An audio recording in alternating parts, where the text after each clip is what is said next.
Hi, my name is Danny. And I'm Bryce. We're going to take you on a journey through the rise and fall of Qing China.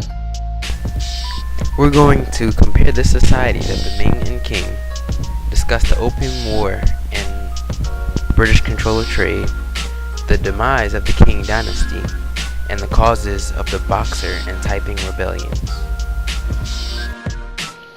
Reigning from 1644 to 1911, the Qing Dynasty is recognized as the world's fifth largest power in history.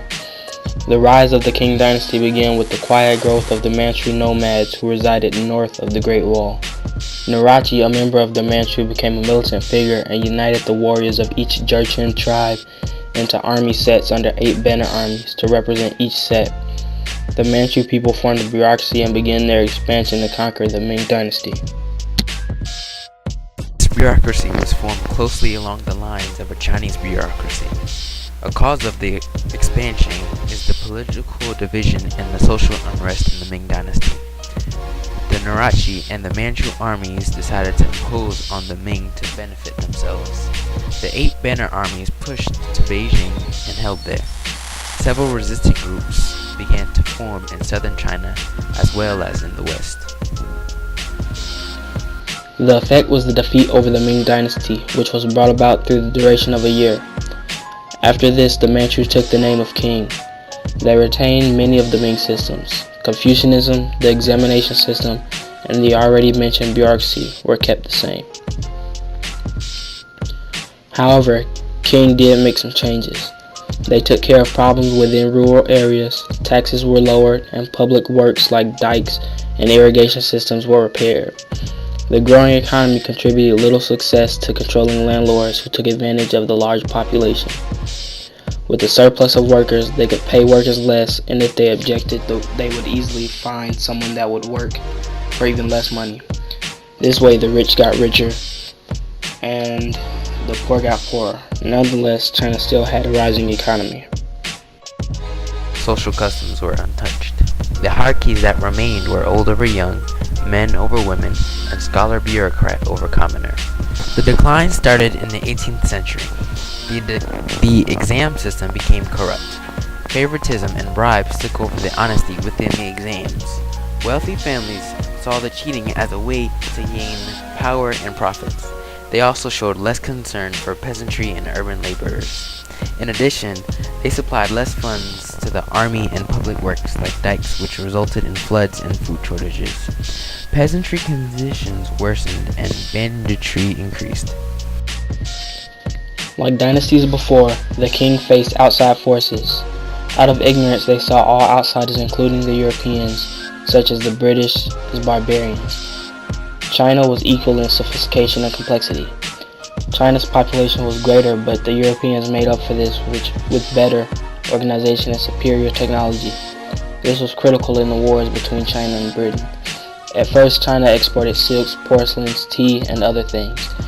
Having no other goods to trade with China, Britain was forced to trade silver. Unhappy about the unfavorable trade, Britain tied out opium from India, which was a cause of the Opium War. A herbal plant drug that was grown in the eastern bluffs in India as well as China after it was introduced. It became an item of high demand until the opium trade began. In the coming years, British merchants commenced to illegally smuggle opium into China at a high price. By the arrival of the 19th century, opium had become a common drug.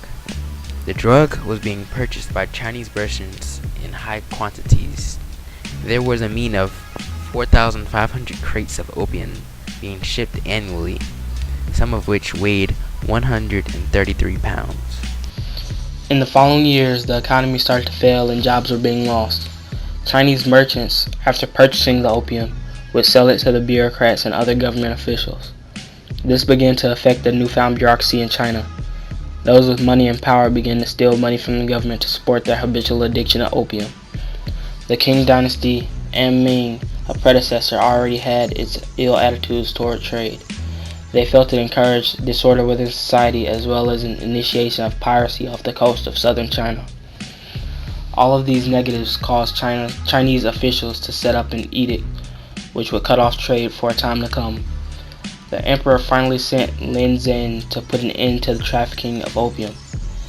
Lin had the trading post of Europeans blockaded, and in turn, he searched their warehouses and demolished all traces of opium in their possession.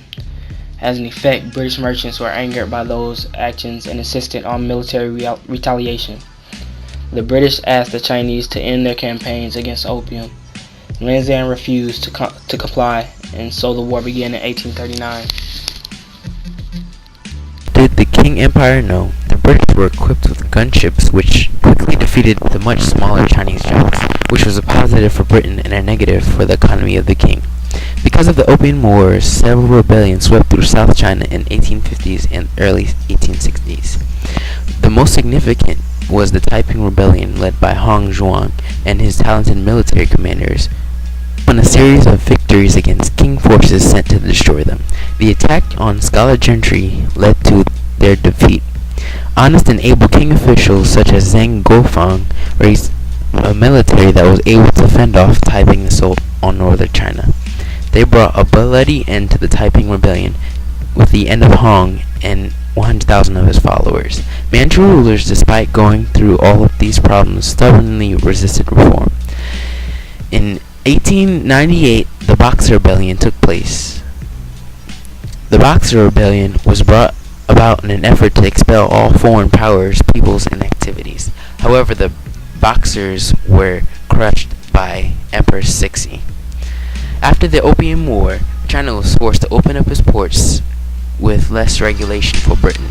There were 5 main countries involved with the sphere of influence as far as China, including Britain.